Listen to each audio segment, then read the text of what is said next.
as formas que você pode imaginar. O primeiro impacto dele se dá via Vasco da Gama, que é o meu time. Então, o impacto na saúde mental, no meu cotidiano, na minha agenda, as sensações de felicidade nos últimos tempos de razoável tristeza. Então, tem um impacto direto na minha vida. Como eu também faço pesquisa, sigo alguns projetos, às vezes, da minha cabeça, como visitar estádio, essas coisas todas. Então, o futebol ele percorre meu cotidiano assim de maneira quase que integral. O tempo inteiro pensando em futebol, sonho com futebol, mesmo que seja para reclamar. Então, está sempre presente.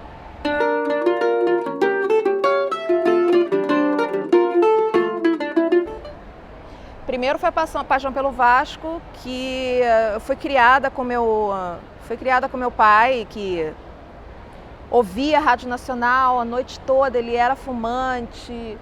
Então, eu era louca por ele, era tipo meu ídolo, meu pai, né? Que nem era meu pai biológico, era meu tio.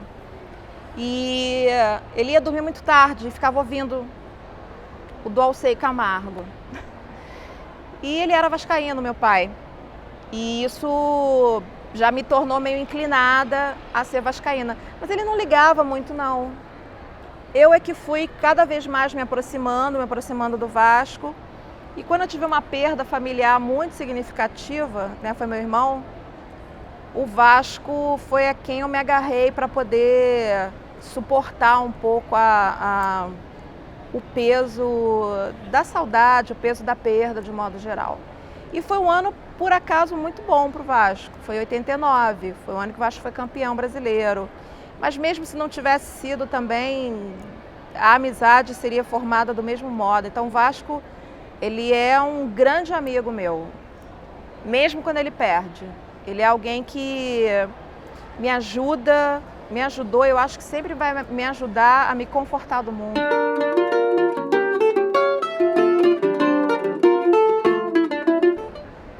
Primeiro fato é ser o cenário principal do futebol. Então, isso para mim faz do estádio um lugar diferente na cidade.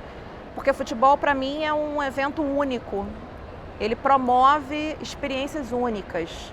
Qualquer futebol que eu estou falando, né? Eu já vivi momentos assim, incríveis em jogos de Série C do Carioca. São locais de memória emotiva. Pessoas estiveram ali, compartilharam experiências, compartilharam vidas, momentos durante 90 minutos. Isso para mim é muito significativo. E o estádio para mim é como se fosse algo próximo a um santuário, assim. Você entra e, nossa, pisou tal jogador aqui, pisou tal jogadora. Nossa, quantos momentos únicos foram vividos nesse espaço. E pensando o estádio dentro da cidade, da teia da cidade, aí é que eu acho fascinante mesmo. Passar por um lugar e ver, nossa, tem um estádio ali. Como os estádios são representativos também dentro da configuração de uma cidade e de uma memória da cidade também. Né? A pessoa fascinada por estádios. Eu hoje sou mais fascinada por estádios até do que pelo jogo em si.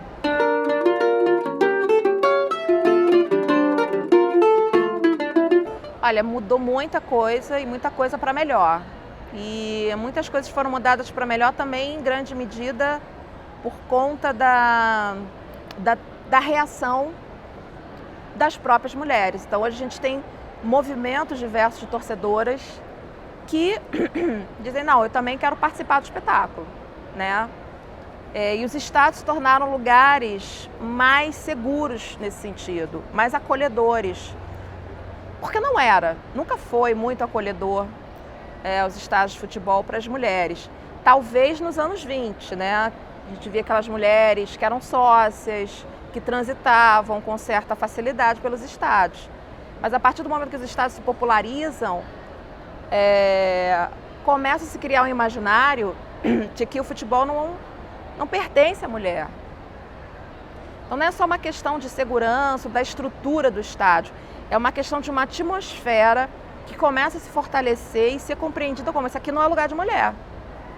Isso já é um impeditivo simbólico razoável e que também se traduz em impeditivos concretos, que é você às vezes estar no estádio e estar arriscada a assédio, principalmente, né?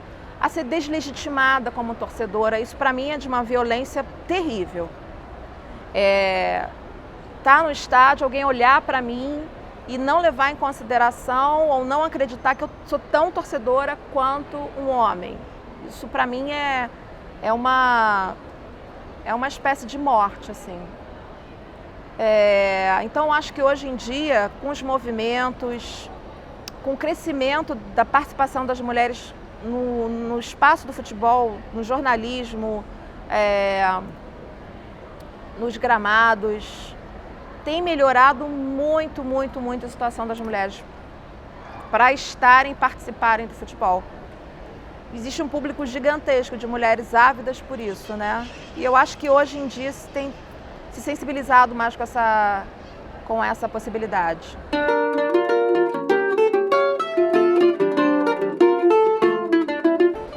Futebol e identidade é uma coisa, é uma relação bem interessante, bem perigosa. Tanto pode ser produtiva quanto pode ser altamente improdutiva. Improdutiva porque você pode reafirmar identidades e entender elas como fixas, imutáveis, e daí partir para a violência ou então para afirmações identitárias muito fechadas. Eu acho perigoso. Mas eu acho que o futebol pode ser um espaço de reivindicação, de entrada da mulher em espaços onde antes ela não era tão considerada adequada. Então ela pode ser uma plataforma, o esporte e o futebol, uma plataforma de emissão de voz de novas conquistas para as mulheres. Então, acho que nesse sentido o futebol, sim, ele tem um espaço político importante, referente a diversas instâncias da sociedade. O esporte não é um lugar despolitizado, nunca foi, nunca será. E pode ser, no caso das mulheres, usado sim como um dos veículos de reivindicação. Eu quero estar aqui, eu posso estar aqui, eu tenho direito de estar aqui. Então, acho que nesse sentido o futebol pode ser fundamental, e os esportes de modo geral. Mas falando do futebol, que ainda é o mais popular do Brasil, não sei até quando, mas ele é mais relevante no Brasil nesse sentido.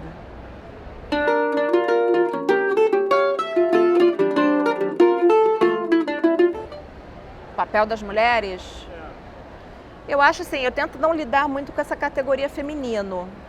Eu acho que ela está ficando um pouco desgastada e é uma categoria que às vezes limita demais, né?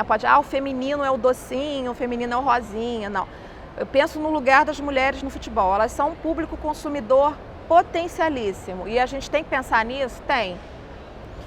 Porque eu não sou contra o futebol se vincular ao consumo, eu sou contra o consumo predatório. Eu sou contra formas de capitalismo predatória. Isso eu sou absolutamente. Se tirar o capital simbólico afetivo do futebol e substituir ele por dinheiro, vai acabar com o futebol, sem dúvida. Então, o lugar das mulheres, que elas podem contribuir para o futebol, elas podem contribuir de diversas formas. Sobretudo, num processo de democratização dos modos de torcer.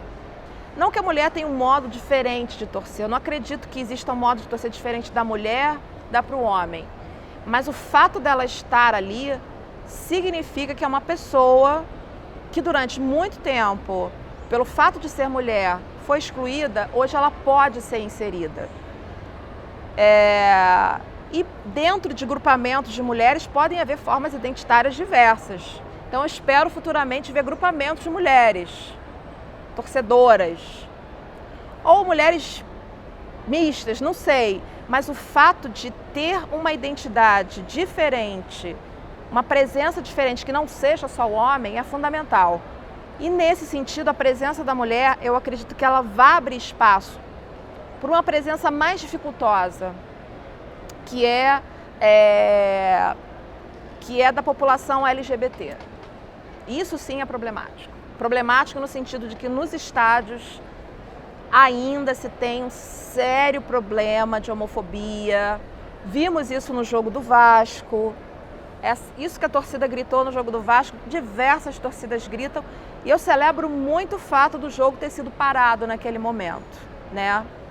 Isso também tira a presença da mulher, gera mais representatividade, pode tornar esse machismo menos naturalizado, né?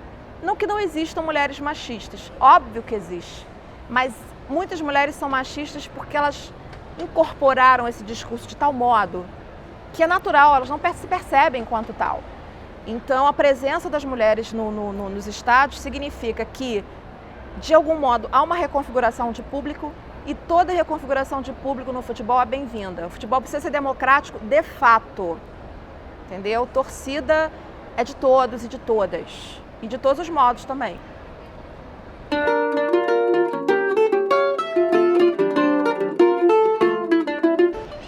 O futebol feminino, o futebol das mulheres, assim, tem uma história fascinante, né? Especificamente no Brasil. Ele sobreviveu em grande medida por conta de mulheres que jogaram mesmo proibidas, né? Muitas delas nem sabiam que eram proibidas. Comecei uma pesquisa que eu vou investigar a década de 70 a 80, incluindo a coleta de memória das jogadoras. Recentemente eu conversei com a Leda Maria, foi jogadora da seleção. Ela não sabia, quando ela jogava, que o futebol era proibido. E eu achei isso fascinante, assim. Ela não sabia. Não sei se ela se soubesse faria alguma diferença. O futebol feminino, ele tem vários booms, né? Desde o fim da proibição até hoje, a gente tem um boom da década de 80 do Campeonato Carioca, a formação da seleção brasileira, 86, 90 foi um boom bem importante, 2000, e parece que esses booms vão pulando. Eu não acho que seja por questão de modismo e por isso acabou. Não, não é isso. É que no Brasil a gente tem quase que uma monocultura do futebol espetáculo dos homens.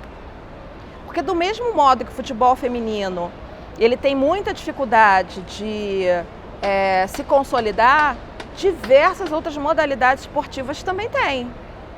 Porque se dá atenção, o clube, essa instituição que era para cuidar do esporte, para ter um vínculo com a comunidade, ele mudou completamente de papel. E hoje em dia os clubes vivem para o futebol dos homens, que eles acreditam que é o que dá renda. E futebol dos homens pensado no futebol espetáculo, né? Só que eu acho que a gente vive num momento em que, tanto mediaticamente quanto em termos de consumo, você pode fomentar, sim, e existe nicho de consumidores e admiradores do esporte em sua diversidade. Eu acho que se aprendeu um pouco isso desde os Jogos Olímpicos de 2016 e os Jogos Paralímpicos. Nossa! A última pesquisa do Datafolha mostra isso, uma queda razoável de gosto do brasileiro pelo futebol. Então temos públicos diversos. Em relação à Copa de 2019, para mim ela é um divisor de águas no futebol das mulheres no Brasil, no futebol das mulheres no mundo de modo geral.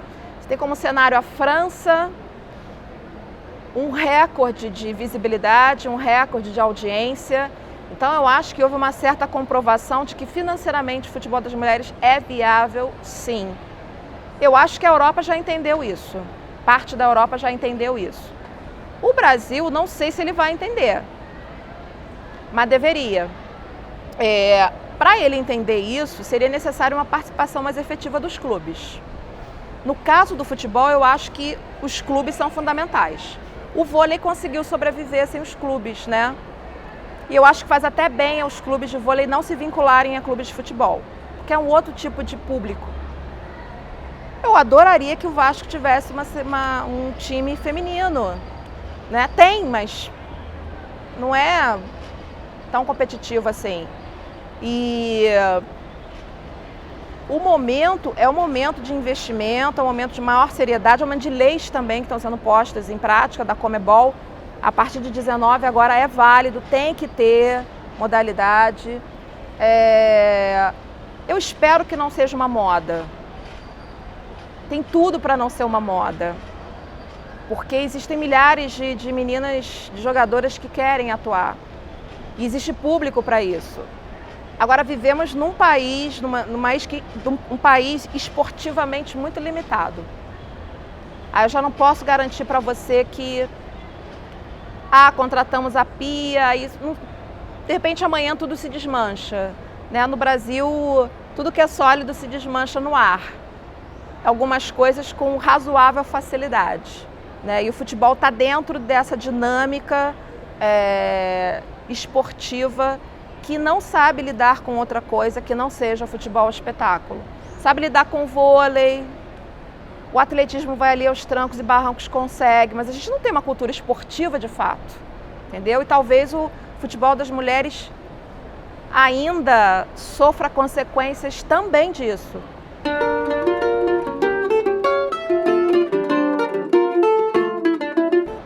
Eu enxergo o Mundial de 70 e 71, quando o futebol das mulheres não era bem visto nem no Brasil, nem fora. E ele foi um mundial realizado, um na Itália, outro no México. No México, principalmente, teve uma tentativa de empresários tornarem o futebol das mulheres mercadorizável lá, mas o futebol era proibido, então sempre houve esse embate, né, da proibição oficial e da tentativa de se fazer o futebol das mulheres como uma modalidade passível de ser vista. Eu acho que esses foram dois momentos importantes. A Segunda Guerra Mundial na Inglaterra, tivemos a formação de vários times, já que os homens foram para a guerra, muitas mulheres foram autorizadas a ir a campo. No Brasil, eu acho que desde 40 até hoje, não só no Brasil, no mundo inteiro, na verdade, qualquer mulher que estivesse em campo, seja atuando como árbitra, como jogadora, foi um ato de resistência. Então, assim, existem momentos importantes, mas existem aquelas histórias não contadas que ninguém vê e que sem ela não existiria essa outra. Essas histórias ainda estão por ser contadas por pesquisadoras como a Aira Bonfim, né? E tantas outras que vão em busca de histórias lá de Minas, do Nordeste, de mulheres que dirigiam clubes na década de 60, que treinavam clubes na década de 70. Então, essas pequenas resistências são fundamentais para pensar num movimento maior, né? Então, seria injusto eu nomear assim, porque a história do futebol das mulheres ainda está para ser contada. Isso tem muita coisa para ser contada, muita. E grande parte dessas histórias, o acesso a elas é via quem esteve lá. Porque fora disso, é uma história que não foi contada pelos jornais, muito menos pelos livros, entendeu? Então a gente está em busca ainda de informação. É possível que a gente com o tempo vá desencavando essas figuras assim, caramba, você então tinha um time, você costurava para o time, você jogava, você era treinadora, você era tudo. Era. E numa cidadezinha pequena, que ninguém me via com mal, me via com olho torto, me chamavam disso, daquilo, mas eu não conseguia sobreviver sem futebol. Eu já ouvi vários depoimentos desses, sabe? Então, essas histórias vão vir à tona e a gente vai saber de uma maneira mais ampla esses movimentos de resistência. Mas em si, de um modo geral, ser mulher e participar do âmbito do futebol é um ato de resistência, às vezes não consciente, mas é.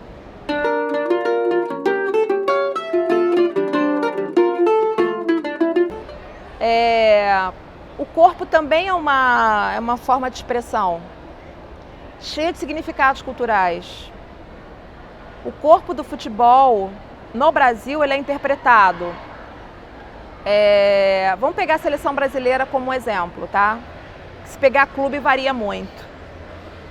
mas é o corpo próximo da arte, que é o futebol arte. Tá mais fraquinho, mas ainda se pede um pouquinho por ele. E é o corpo cujo gestual se entende como masculino. Daí a dificuldade, em parte, de ver a mulher jogando. Ou de quando a mulher joga, você começar a pensar, isso né, tá muito masculinizada, tá muito isso, tá muito aquilo. Em termos simbólicos, o imaginário do futebol nacional pertence a um tipo de corpo, que é o corpo dos homens. Pertence no sentido não dizer que aquilo é a essência deles, não. Foi historicamente construído como sendo anexado a uma percepção que se entende como masculina. Isso eu não tenho dúvida. Eu acho que já no drible, já havia essa corporalidade masculina. Porque ele é um drible, se a gente pegar um pouco a origem disso, lá no texto do Gilberto Freire, o futebol mulato, tem ali a questão do samba. Os homens passam bem pelo samba, pode ser sambista. Se fosse balé já seria um problema. Futebol, balé, aí futebol, samba ainda dá. Então é uma corporalidade próxima à arte, próxima à dança, mas de um corpo musculoso que samba, dribla como um malandro. Não, mesmo que seja uma configuração assim de um pouco diferente dessa masculinidade da força, ainda tem várias prerrogativas ali que são compreendidas como masculinas. Porque assim, o futebol é interessante. No futebol o homem pode chorar. E às vezes é desejável que ele chore. Se o time dele perder, ele tem que chorar. Mesmo que esteja sem vontade, não chora. Jogador, então, eu percebo isso, que eles arrancam uma lágrima do olho assim, que tem que chorar naquela hora.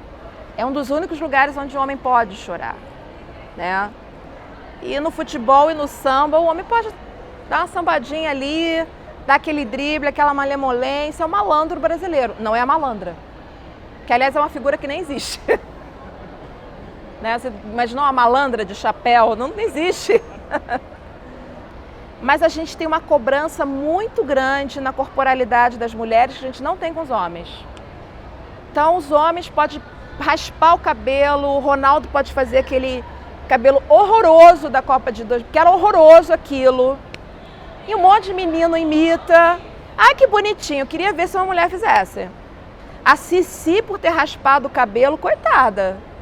Né? Teve um campeonato de 2001 em São Paulo, estava escrito nas regras, não pode jogar mulher de cabelo raspado. Roberto Carlos tem cabelo raspado desde que eu conheço ele. Não, ele já teve cabelo, mas perdeu rapidamente. Por que a mulher não pode raspar o cabelo? E se você perceber hoje, isso é uma coisa que eu tenho notado, às vezes eu acho que porque eu estou ficando com a teoria da perseguição, não sei. Eu vejo as jogadoras de futebol, todas são muito iguais, cara. Cabelo grande, prende o cabelo para jogar. Eu entro na minha sala de aula, a pessoa mais comum que tem sou eu. Uma de cabelo verde, outra de cabelo azul, outra raspado aqui, outra não sei o que lá. Assim, da onde vêm essas mulheres que estão jogando futebol aí? Gente, não vem de onde eu vivo. Agora, não é uma questão de onde elas vêm. Eu acredito que sim, que talvez tenha algum tipo de instrução, tipo, olha, e talvez elas próprias aceitem isso. Vamos manter uma carinha bonitinha, porque aí o que está vinculado é a questão do que se exige da mulher de um modo geral. Mulher se exige beleza, feminilidade, lá. Ó, já tá difícil pra gente. Vamos dar uma maneirada, fazer as unhas, todas de unha feita. Eu sou professora, não faço a unha sempre. Se eu fosse atleta, acho que eu não faria nunca. Porque a temporalidade do atleta é treino. Todas de unha feita, maquiada. Eu fico assim, gente, que isso? Eu acho estranho. Mas é uma desconfiança que eu tenho também, que é uma inclinação para tentar tornar vendável o futebol das mulheres. Em parte eu acho compreensivo, tá? Porque eu acho que é o momento das mulheres também tentarem construir seus espaços. Mas tem que tomar cuidado para não virar uma coisa plastificada demais, para não ceder demais também, né? Porque senão a gente nunca vai ter uma Rapinoe no Brasil, né? E é importante que se tenha. Mas de um modo geral eu acho que ainda temos uma predominância de entender o futebol a partir da corporeidade que a gente entende como masculina, sim, no Brasil. O que significa que, em parte, a identidade nacional, que é muito vinculada ao futebol, ainda não esteja aberta às mulheres. Isso é preocupante.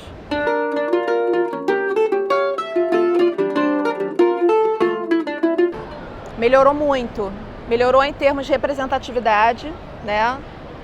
Eu sou da época da rádio, de ouvir rádio, adorava quem ouvia lá, do Alcei Camargo, o Gerson, o Apolinho, ainda ouço alguns até hoje, mas só tinha homem.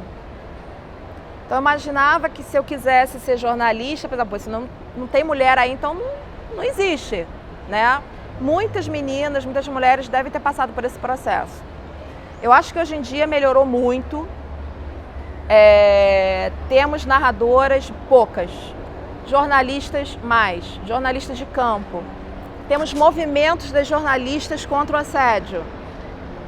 Temos também jornalistas mais bem formadas no sentido de estarem mais atentos à questão do lugar da mulher no futebol. Porque você pode ser mulher, mas não necessariamente me representar. Tem muitas mulheres que reproduzem discursos assim altamente nocivos para elas mesmas. Já tem outras jornalistas que você percebe que, por algum motivo, geralmente de formação, de busca de informação, conseguem entender que o fato delas estarem ali é uma coisa importante. Eu uma vez fui entrevistada, já faz algum tempo, e a entrevista foi conduzida por uma jornalista. Falamos sobre o futebol das mulheres, contamos histórias. Acabou a entrevista, desligou-se a câmera, eu perguntei a ela, olha, você não acha que uma boa pauta futura seria você falar sobre o lugar da mulher no jornalismo esportivo? Aí ela respondeu assim, isso para mim é meio difícil, porque particularmente eu acho isso uma forçação de barra. Aí eu pensei assim, rapidamente, respirei, aí falei para ela, puxa, olha, pensa bem, não é por causa dessa forçação de barra que você está aí? Senão você não estaria, porque jornalismo, o campo do jornalismo, de um modo geral, sempre foi configuradamente masculino. Então, se você está aí, é graças a isso que você chama de forçação de barra. Mas não é a forçação de barra. Forçação de barra é você entrar num editorial, numa redação e só dar de cara com... Por que só dar de cara com homens numa redação não é forçação de barra? E permitir a entrada das mulheres não é. Mas enfim, então a gente tem mais representatividade hoje. Isso é importante, porque a menina que olha e vê uma Gabriela Moreira, putz, eu posso ser, eu vou ser, tem lugar para mim lá, entendeu? Então essa presença por si só é muito fundamental. E eu espero que essa presença também se qualifique cada vez mais, para que a gente não tenha só mulheres, tenhamos mulheres também conscientes da representatividade que elas têm ali. Por isso que eu adoro a Rapinoe, né? Ou a Serena Williams. Serena Williams recentemente falou, eu sei o que eu represento, o fato de eu, negra, mulher, represento estar aqui. E eu espero que as jornalistas futuras e futuras profissionais tenham essa consciência. Muitas não têm, muitas não têm. Não por maldade, não. Não é essa questão. Não vou julgar, dizer, não vale nada. Aí, ó. Não, é mais complexo que isso. É uma questão de formação, de hábitos, de uma série de coisas. Que se você parar um minuto e conversar, você consegue, de algum modo, desnaturalizar certas coisas. Teve um seminário na FGV recentemente, né? que eu participei. E eu fiquei impressionada porque tinha uma mesa de ex-jogadoras. Mas não ex-jogadoras antigas não, ex-jogadoras assim, que acabaram de sair da seleção. E a professora Silvana Gollner, que é provavelmente a maior especialista da presença da mulher no esporte, ela fez uma pergunta muito embaraçosa, mas muito pertinente, para uma das jogadoras. Ela falou assim: você não acha que o futebol feminino, como está sendo apresentado na TV, não está muito embranquecido, não? A menina parou, mas eu nunca senti preconceito lá dentro. Nós, jogadoras, nós não somos preconceituosas. Não existe preconceito no futebol. Impossível que não exista. Ela pode ter... É tão naturalizada certas coisas que você não nota. E eu acredito que as jogadoras também façam parte desse ciclo, entendeu? Assim como as jornalistas também. Então é preciso mais informação, é preciso sim muitos movimentos, é preciso sim muita reivindicação, porque não é um problema só da mulher. O futebol precisa deixar de ser um espaço opressor. Está se tornando agora economicamente opressor. É opressor de gênero, é opressor de um monte de coisa. Eu não quero um futebol assim. Eu quero um futebol que seja divertido para o maior número possível de pessoas, entendeu? Então, eu não estou falando só porque eu sou mulher. Claro, o fato de eu ser mulher pesa nisso. Mas quantos homens também não são oprimidos? Vários. Porque quando se diz que futebol é coisa de homem, não é em qualquer homem que está se pensando. Está se pensando num padrão de homem, né? Homem raiz, rústico. Nós temos diversas modalidades de homem, gente. Inclusive homens que não gostam de futebol e muitos dos quais devem ter vergonha de dizer. Não vou dizer porque você vai pegar mal. Gente, deixa eu dizer que não gosta. Futebol, nesse sentido, não é coisa nem de homem nem de mulher. Futebol é uma coisa que acontece na nossa vida, a gente nem sabe explicar direito o que é.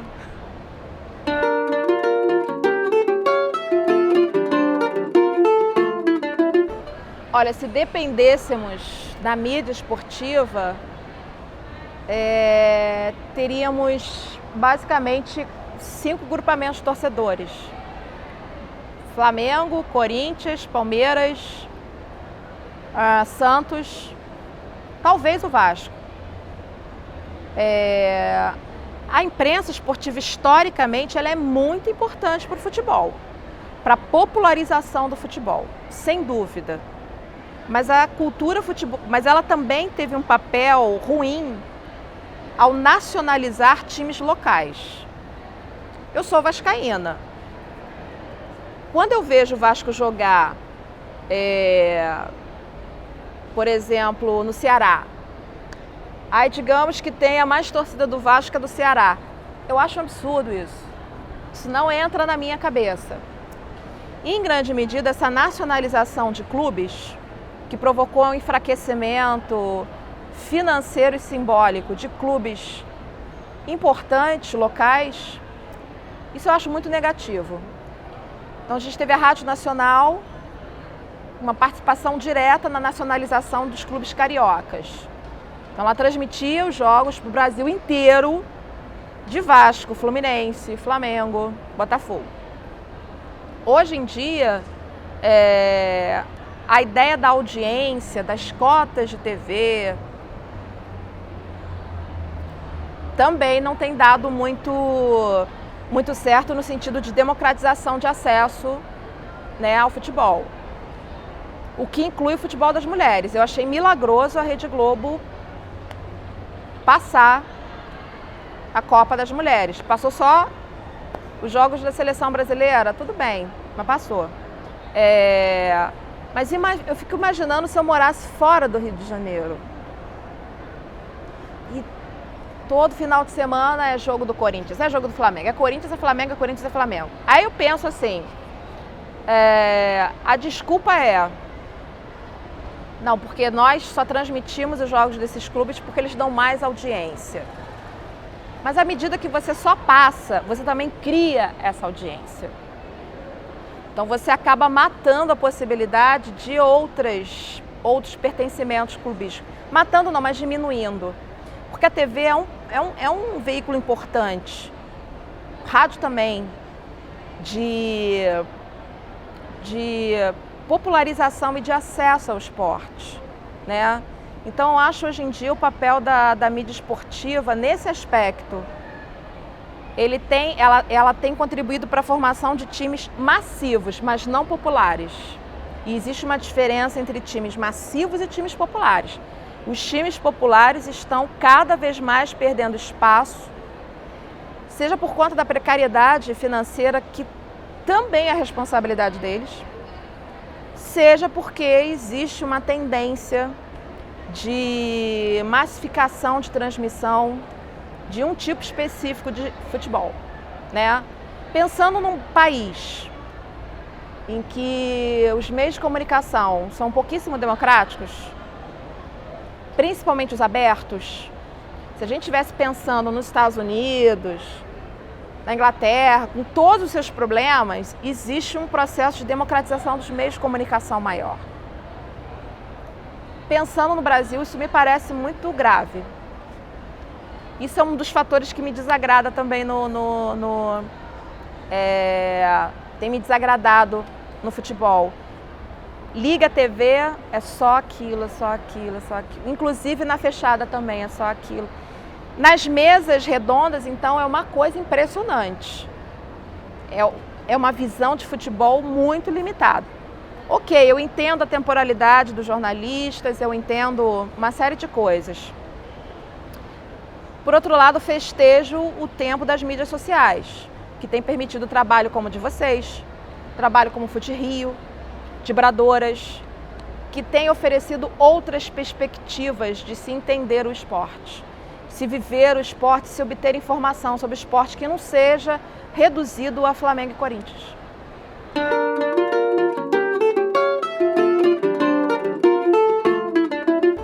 O que eu acho questionável é essa ideia de futebol moderno. O futebol sempre foi moderno.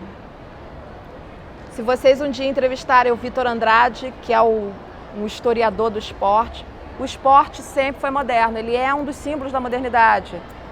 O que se entende por moderno também é que às vezes varia um pouco nesses grupos. Porque às vezes eu percebo que ódio eterno ao futebol moderno. O que você quer? Você quer aquele futebol antigo? O que você quer daquele futebol antigo? Aquele futebol antigo, dependendo da temporalidade, ele era racista, homofóbico, machista. Você quer aquilo de novo? Porque existem coisas positivas e muito positivas nas mudanças que o futebol teve ao longo do tempo.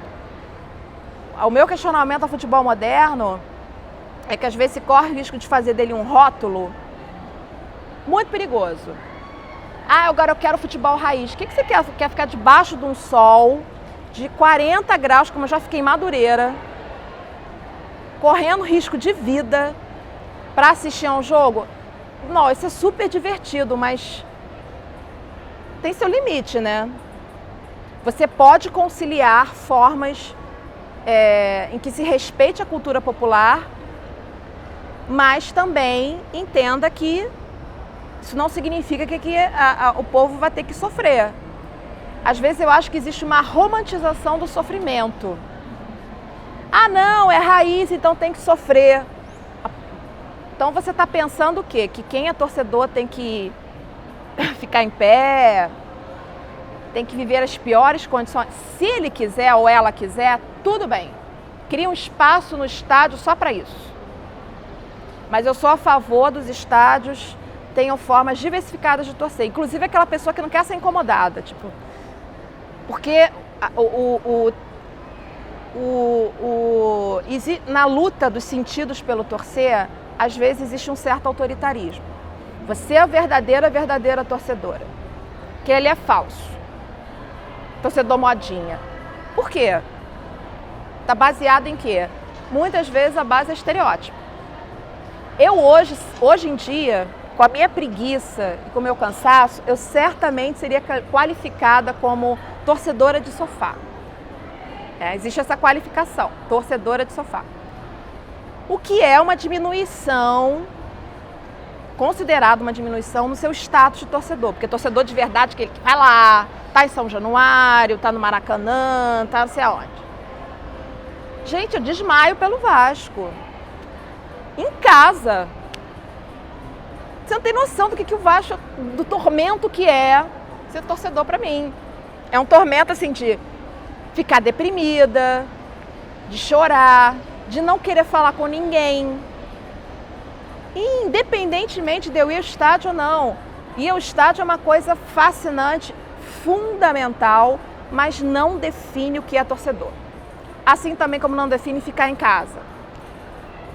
As configurações hoje têm mudado, então o não ao futebol moderno, eu acho que é uma forma de contracultura muito interessante, pode ser uma forma de resistência, mas cuidado, grande parte da contracultura tem tendência a discursos muito autoritários, do que é verdadeiro e do que não é verdadeiro. Então, vamos sair da cidade, a cidade não presta, vamos para a natureza.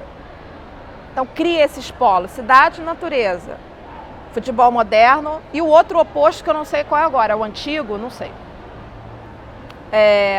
Raiz versus Nutella, que para mim é a simplificação da simplificação da simplificação de um processo que é muito mais complexo, que envolve muitas pessoas e que não pode ser resumido a essa luta. Até mesmo porque muitos torcedores nessa luta não estão sendo ouvidos. Tem uma questão geracional importante, tem uma questão de classe também importante, né? Muitas dessas torcidas que dizem não, futebol moderno tem poucas mulheres e continuam fazendo uso de músicas com razoável tom machista. Então esse é o que é legal, assim.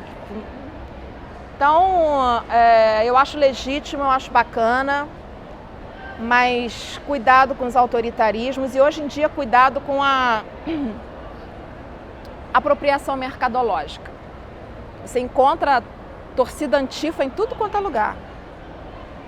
Você pode, de repente, ter no mínimo uma simpatia, mas pode sequer saber do que aquilo se trata. Isso é um problema da mercadorização predatória. Ela se apropria e as pessoas compram, não sabem o significado daquilo, não sabem nada. Tanto que aquela mulher que bateu no estádio do Inter, né, a gremista que bateu na torcedora do Inter, ela estava com uma faixa antifascista.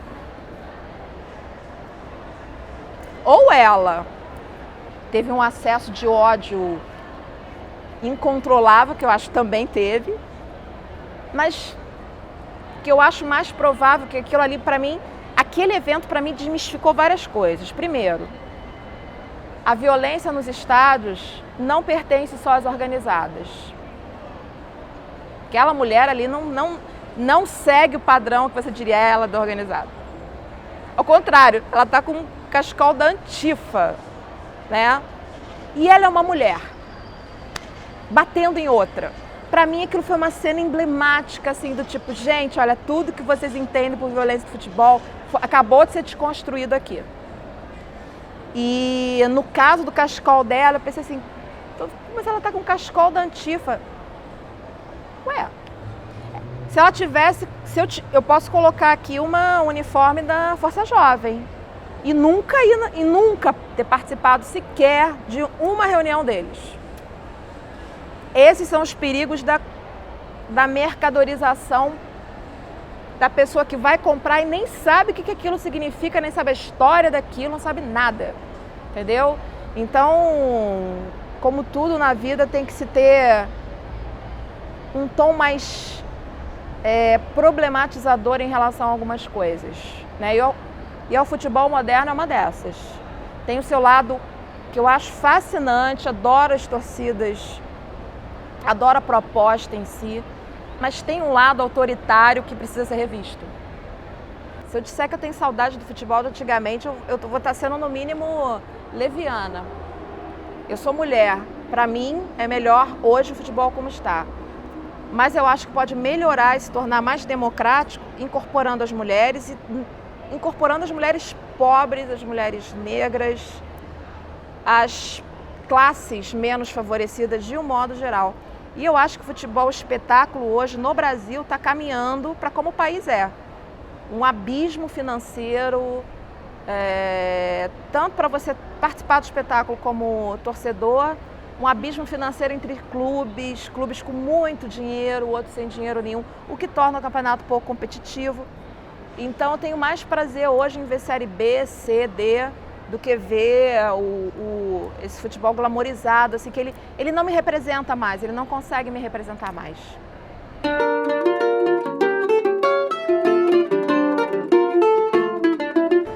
Eu não diria que... Eu não acredito em estilo autêntico, eu não acredito em autenticidade.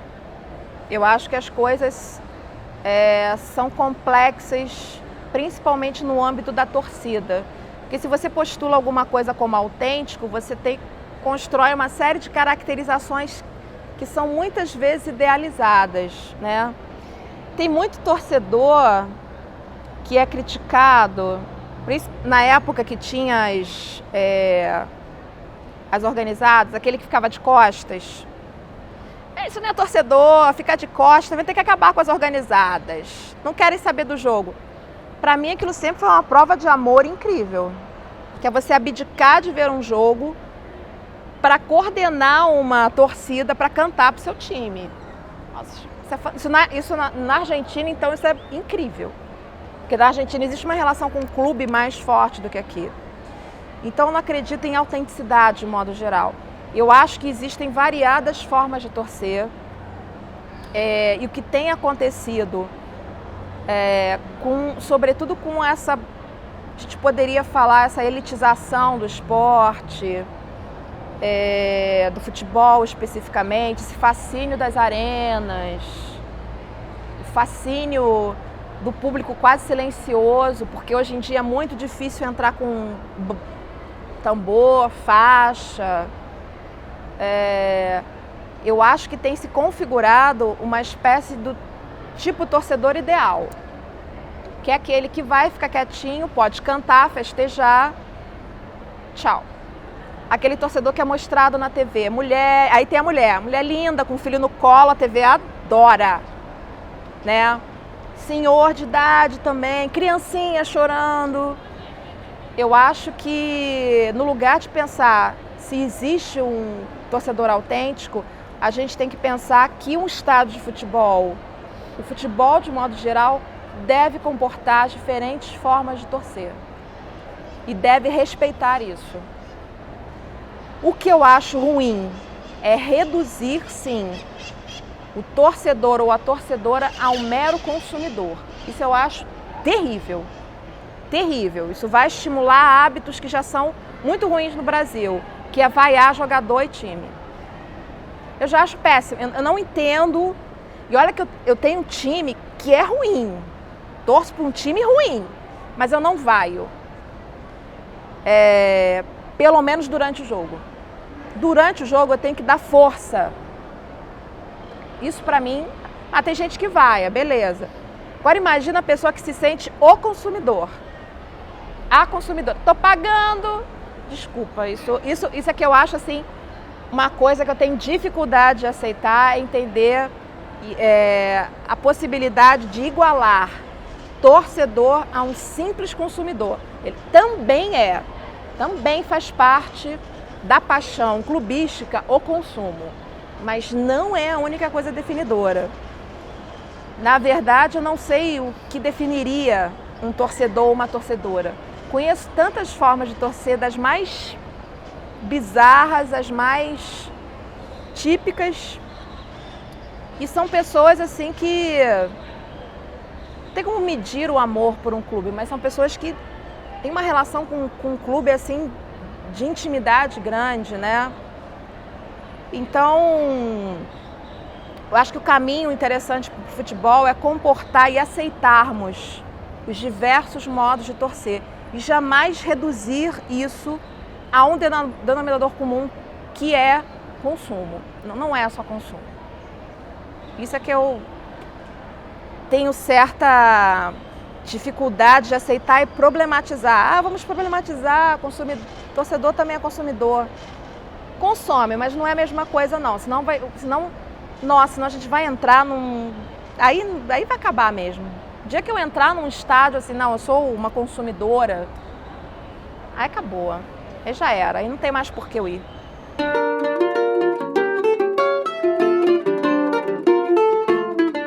Isso é interessante que isso tem a ver um pouco com o não futebol moderno, né? No Rio de Janeiro, o não futebol moderno tem uma relação muito grande com torcidas de clubes considerados de menor investimento, mas que tem uma história, como é o caso do Bangu, né? O Bangu tem a torcida Castores da Guilherme, que é uma torcida muito engajada nisso, nessa tentativa de fazer do estádio um lugar dos torcedores. Geracional, é importante inserir a questão geracional. Esses torcedores do não futebol moderno, eles reivindicam, isso eu acho interessante, o pertencimento ao local, ao bairro, ao clube, né? Que é uma coisa que culturalmente no Brasil me parece um pouco fraco. Nós não temos muita relação com os clubes, relação é com o time. Clube no sentido de você ser sócio, mas não é ser sócio torcedor como agora não. Ser sócio no sentido de este clube é meu, eu faço parte deste clube, né? O que se espelha nas formas de votação nos clubes no Brasil. Flamengo tem milhões de torcedores, mas quantos votam? Pouquíssimos. No caso desses clubes de menor investimento, o que eu encontro nas arquibancadas são pessoas que conseguem não só acompanhar o clube, mas conseguem acompanhar o futebol de uma maneira mais próxima. O que o futebol espetáculo também matou muito. Se antigamente ainda tinha uma chancezinha de invadir o Maracanã, hoje acabou. Nem jornalista mais chega perto. Poucos chegam perto do gramado. No estágio de menor investimento, eu ainda quero encontrar um nome melhor para isso. Porque para mim são estádios míticos. Você pisar no estádio Leônidas, uma das maiores emoções da minha vida. Falei, caraca, será que Leônidas jogou aqui? Será que Leônidas pisou aqui? Eu pisei no gramado, provavelmente não, mas na minha imaginação cabia bem. Esse futebol, ele permite uma proximidade, isso é que eu acho legal, com a experiência, que é uma experiência que o futebol espetáculo não possibilita mais. Ficar na grade para ficar perto do jogador, falar com ele como se fosse alguém próximo. Tá jogando errado, tem muita baixaria, tem. Saber de cor os jogadores, mas não porque leu ou porque está acostumado a ver na TV. Convive com o clube. Saber a questão da formação de base, andar pelo clube livremente, por ser sócio, muitos desses torcedores que vão a esses estádios são sócios também, e ter uma relação com o bairro. Isso eu acho uma forma de experiência muito diferente que se tem em relação ao futebol espetáculo, né? É um modo de se experimentar o futebol. Você experimenta na sua quase que integridade. O espetáculo não. Você fica lá, acabou, você é um número. O futebol da Rua Bariri é outra coisa, né? É um futebol mais desapegado às vezes também. É um futebol mais tranquilo de se ver. A corporalidade é diferente. Você falou de corporalidade? Tem alguns jogadores ali que você olha, que assim não é jogador de futebol. Mas joga, vai, vive ali, vive aquele momento. A concepção de vitória é outra. Não é a mesma, isso claramente. Vitória ali, às vezes, é o simples fato de estar jogando. Porque tem clubes que quase não entram em campo por falta de dinheiro, entendeu? Vitória é vencer o principal clássico do bairro. Então, para o banguense, vencer o América uau, acabou, tá bom, o ano tá bom. Então é uma forma de experimentar o futebol menos filtrada pelos imperativos da vitória, que eu acho que a cultura esportiva no Brasil é muito obcecada por vitória. Menos perpassada pela mídia, sim. Então não é que seja um contato mais autêntico, mas é uma experiência mais vivida. Por isso que eu gosto de ir nesses estádios, assim, eu me sinto assim em casa, posso rodear ele todo. São locais de memória, né? E de experiências que certamente eu não teria.